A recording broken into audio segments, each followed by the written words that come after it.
प्यारे बच्चों, आज हम देखेंगे क्लास 12 की सामान्य हिंदी। ये जो प्रीवियस ईयर क्वेश्चन पेपर है उसको सॉल्व कराया जाएगा। तो इसमें कक्षा 12 की जो आपकी हिंदी है, जो 22 फरवरी को आपका एग्ज़ाम होने वाला है जल्द ही, तो उसमें आपको एक पेपर सॉल्व कराया गया था। ये दूसरा पेपर के बारे में आपको बताया जा रहा है। इसको ज़रूर देखिए और इसमें जो भी प्रश्न है इसको एकदम कंठस्थ कर लीजिए। कभी कभी रिपीटेड क्वेश्चन भी प्रीवियस ईयर से ही बन जाते हैं। तो ये प्रीवियस ईयर जो क्वेश्चन पेपर है आपका, इसे देखिए खूब आराम से। इसे क्या है कि जैसे इसमें मैंने बताया था पहले वाले में ही कि आपके दो खंड होते हैं, खंड क और खंड ख। तो इसमें खंड क की अगर बात किया जाए तो इसमें आपके कुछ ऑब्जेक्टिव भी हैं। तो इसमें ऑब्जेक्टिव आपका क्या है, तो देखिए सबसे पहला चीज़ ये है कि आपका पूछा हुआ कि प्रताप नारायण मिश्र जो हैं, ये द्वारा संपादित पत्र का नाम है। तो इनके द्वारा संपादित पत्र का नाम क्या है? ब्राह्मण। क्योंकि इसमें दिया हुआ है कि हिंदी, प्रदीप, ब्राह्मण, सरस्वती, मर्यादा, तो इसमें ब्राह्मण आपका सही होगा। अगला जो क्वेश्चन है आपका ये है कि वाण भट्ट की आत्मकथा, यानी कि वाण भट्ट की आत्मकथा जो है ये इसके लेखक कौन है या इसे किसने लिखा है? तो इसको लिखा है आपके डॉक्टर हजारी प्रसाद द्विवेदी ने। अगला जो क्वेश्चन है उसमें कह रहा है अशोक के फूल किस विधा की रचना है? तो अशोक के फूल किस विधा की रचना है? तो ये आपका जो है ये एक प्रकार का निबंध है। इसके बाद आगे देखा जाए तो आपका भारत दुर्दशा, जो भारत की दुर्दशा है, तो इसके नाटक, ये एक प्रकार का नाटक है और इसके रचनाकार आपके कौन हैं? तो इसके रचनाकार आपके भारतेंदु हरिश्चंद्र हैं। इसके बाद अगले प्रश्न पे चला जाए तो इसमें क्या रहा है कि इनमें से गद्य की किस विधा में काल्पनिक प्रसंगों का स्थान नहीं है? तो इसमें काल्पनिक प्रसंगों का स्थान किसमें नहीं है? तो इसमें आत्मकथा में किसी भी प्रकार की काल्पनिक प्रसंगों का स्थान नहीं होता है। इसके बाद अगला जो प्रश्न है, ये जो भी प्रश्न है आपको एक एक नंबर के मिलेंगे। और इसमें चलिए देखिए, अब दूसरा प्रश्न जो है, दूसरे प्रश्न का में भी 5 ऑप्शन आपके दिए हुए हैं। तो इसमें दूसरे प्रश्न में आपका जो पहला इसमें कह रहा है कि हिंदी साहित्य के आधुनिक काल की रचना है। तो हिंदी साहित्य के आधुनिक काल की रचना कौन है? चांद का मुंह टेढ़ा है, ये आपकी आधुनिक काल की रचना है। अगला जो है ये है कि हरिऔध का पूरा नाम क्या है? तो अयोध्या सिंह उपाध्याय हरिऔध कहा जाता है, तो ये उसका आंसर होगा। छायावाद की मुख्य विशेषता, तो छायावाद की मुख्य विशेषता आपकी क्या है कि ये प्रकृति चित्रण होता है। इसमें ये छायावाद की मुख्य विशेषता, यानी प्रकृति का चित्रण किया जाता है। अगला जो है कि प्रकृति का सुकुमार कवि कहा गया है। तो प्रकृति का सुकुमार कवि कहा गया है, किसको कहा गया है? तो सुमित्रानंदन पंत जी को कहा गया है। अगला जो ऑप्शन है ये है कि तार सप्तक के संपादक कौन है? तो तार सप्तक के संपादक आपके सच्चिदानंद हरिनंद वात्स्यायन, यानी जिसे शॉर्ट में अज्ञेय कहा जाता है, ये हैं। तो इस तरीके से ये आपके इसमें भी दूसरे प्रश्न में भी 5 ऑप्शनल आपके रहेंगे वैकल्पिक, ये 5 नंबर ये, और जो पहला प्रश्न था उसमें भी 5 वैकल्पिक थे, तो वो 5 नंबर वो, तो कुल मिला के आपके ये 2 प्रश्नों से 10 नंबर हुए। अगला जो प्रश्न कह रहा है कि दिए गए गद्यांश पर आधारित निम्नलिखित गद्यों यानी निम्नलिखित प्रश्नों के उत्तर दीजिए। तो इसमें ये आपका 10 नंबर का होगा। इसमें 2 दिए रहते हैं आपको गद्य, दोनों में से कोई एक करना होता है। जैसे ये पहला आपको गद्य दिखाई दे रहा है, ये गद्य जो है, जो यदि यह नवीकरण सिर्फ कुछ पंडितों की व आचार्यों की दिमागी कसरत ही बनी रहे तो भाषा गतिशील नहीं होती। ये वाला जो गद्य आपका दिया हुआ है यदि से लेके होगा तक, तो इसमें पहला प्रश्न आपको पूछा है कि उपयुक्त गद्यांश, जो ऊपर दिया या गद्यांश है, इसके पाठ और लेखक का नाम लिखिए। यानी ये आपके हिंदी के लेसन से, गद्य से, ये किस पाठ से लिया गया, उस पाठ का आपको नाम लिखना है कि यह प्रस्तुत गद्यांश जो है वो इस पाठ से लिया गया है। और इसके बाद फिर इसके लेखक कौन है, यानी इसे लिखा कौन है, ये दोनों के आपके नाम लिखना है। यानी ये दोनों यदि आप उत्तर देते हैं तो इस पर आपको 2 नंबर मिलेगा। यानी दोनों प्रश्न मिला के 2 नंबर आपको मिलेगा। इसमें 2 प्रश्न पूछा है पहले में, तो कुल मिला के ये है कि पाठ का नाम और लेखक का नाम लिखेंगे, आप 2 नंबर मिलेगा। अगला जो प्रश्न कह रहा है कि रेखांकित अंश की व्याख्या कीजिए। तो रेखांकित जो अंश है, रेखांकित यह से लेके जो होती तक, ये जो रेखांकित है, बस इतने का ही आपको अपने शब्दों में इसका वर्णन करना है, यानी अपनी भाषा में इसे समझाना है, समझा के लिख देना है। इसके बाद फिर अगला क्या है कि कुठाराघात जो है का आशय स्पष्ट कीजिए। कुठाराघात जो इसमें लिखा हुआ है, तो इसमें कुठाराघात का क्या आशय है, यानी इसके ये क्या चीज़ होता है, इसके बारे में आपको लिख देना है। अगला है कि भाषा का सीधा संबंध किससे है, तो भाषा का संबंध सीधा किससे है, तो इसमें देखिए भाषा के सीधा संबंध प्रयोग से है और जनता से है। तो इस तरीके से आप ये उत्तर लिख देंगे। आपको 2-2 नंबर हर प्रश्न पे, यानी 5 प्रश्न पूछे गए हैं, पाँचों में ये 2-2 नंबर के हैं, तो कुल मिला के 5 दूना 10 नंबर आपको मिलेंगे। अगला जो है, लेखक के अनुसार नए शब्दों के प्रयोग न किए जाने पर परिणाम होगा। तो इस तरीके से ये जो होगा, ये परिणाम क्या होगा, तो नए शब्दों के अपने उद्गम से ही अड़े रहें और कहीं भी इसका प्रयोग किया नहीं जाए, तो इससे पीछे के उद्देश्य पर ही कुठाराघात होगा। यानी कहने का मतलब जो इसका उद्देश्य है उस पर एक आघात होगा, उसका पता नहीं चलेगा। तो इस तरीके से ये जो उत्तर है आपका, ये लास्ट में लाइन जो है ये इसका उत्तर होगा। यानी कुल मिला के आपको इसके 10 नंबर मिलेंगे। अथवा में दिया हुआ है कि अथवा में देखिए कौन सा प्रश्न दिया हुआ है, तो वैसे ही इसको भी करना है।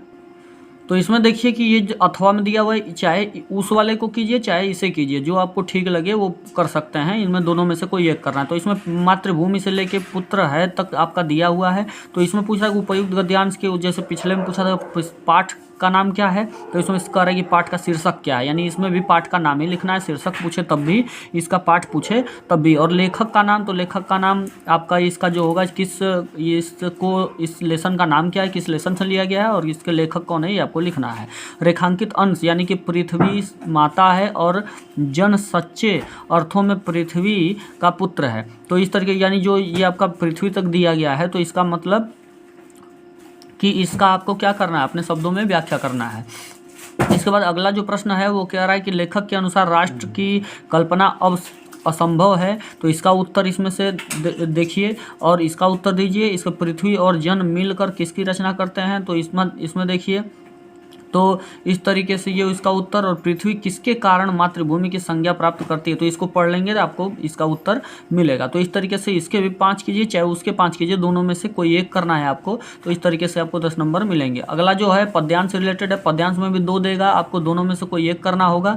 इस तरीके से आपको इसमें भी आपको 10 नंबर मिलेंगे। इसमें भी 5 प्रश्न उसी प्रकार से पूछेगा। जैसे ये आपका जो दिया हुआ है लज्जाशीला से लेकर आपका भूतांगना को, तो इस तरीके से आपको दिया हुआ, तो यहाँ तक जो दिया हुआ है इसकी में पूछ रहा है कि कविता का शीर्षक कौन, जैसे उसमें पूछा था कि आपका पाठ कौन है, पाठ का नाम और कवि का, लेखक का नाम। तो इसमें आपको पूछा है कि ये कविता है, तो इसके कवि का नाम पूछेगा, यानी ये किसने लिखा है और ये किस लेसन से लिया गया है, लेसन का नाम क्या है। तो इस तरीके से ये दोनों आप उत्तर देंगे, 2 नंबर आपको इसमें भी मिलेगा। रेखांकित अंश की व्याख्या, यानी कोई से लेकर मिटाना तक ये जो रेखा खींचा गया है या लाइनिंग किया गया अंडरलाइन, तो इसका भी आपको उत्तर देंगे, आपको 2 नंबर इसका मिलेगा। फिर उपयुक्त पद्यांश किस महाकाव्य का अंश है, तो ये किस महाकाव्य का अंश है, तो ये आपका ये महाकाव्य के बारे में बता देना है किस महाकाव्य का अंश है।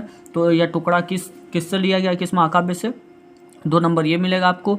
अगला होगा कि कृषक, ललना और भूतांगना शब्दों का अर्थ क्या है, इसे लिखना है कि इसका इन दोनों का अर्थ क्या होता है, दोनों का अर्थ लिख देंगे, 2 नंबर इसका मिलेगा। नायिका पवन से लज्जाशीला महिला के प्रति कैसा आचरण अपनाने के लिए कहती है, तो इस तरह इसका उत्तर इसमें से आप पढ़ेंगे तो इसका उत्तर मिलेगा, 2 नंबर इसको मिलेगा। चाहे ये कीजिए आप, चाहे नीचे दिया हुआ है इसे कीजिए, ये दोनों ही आपको 10 नंबर देंगे। जैसे समर्पण से लेके आपका खेल तक दिया है, इसमें भी पहले पूछा है कि लेसन का नाम क्या है और इसके कवि कौन है, ये पूछा है। इसके बाद फिर रेखांकित अंश की आपको व्याख्या करने के लिए कह रहा है। फिर इसके बाद कह रहा है कि पद्यांश किस महाकाव्य से लिया गया है, तो ये भी। और इसके बाद समर्पण लो सेवा का सार सजल संस्कृति में कौन सा अलंकार है, इसको पूछ रहा है। फिर संस्कृति तथा उत्सर्ग शब्दों का ये क्या अर्थ होता है, इसके बारे में आपको पूछ रहा है, यानी दोनों का अर्थ आपको बता देना है। तो ये आपको 2 नंबर ये मिलेंगे। यानी कुल मिला के चाहे ऊपर वाला कीजिए या ये वाला कीजिए, दोनों में से कोई एक करना है, आपको 10 नंबर मिलेगा।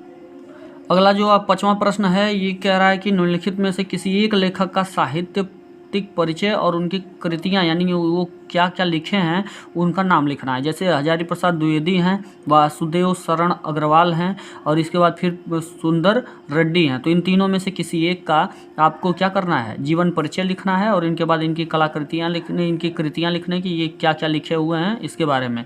कुछ जैसे उपन्यास वगैरह या कहानी वगैरह या कोई जो कुछ भी हो, चाहे नाटक वगैरह, जो कुछ भी जिसकी रचना है आप लिखेंगे वो उसका वो कृतियों के बारे में बता देंगे, इनकी रचनाओं का नाम।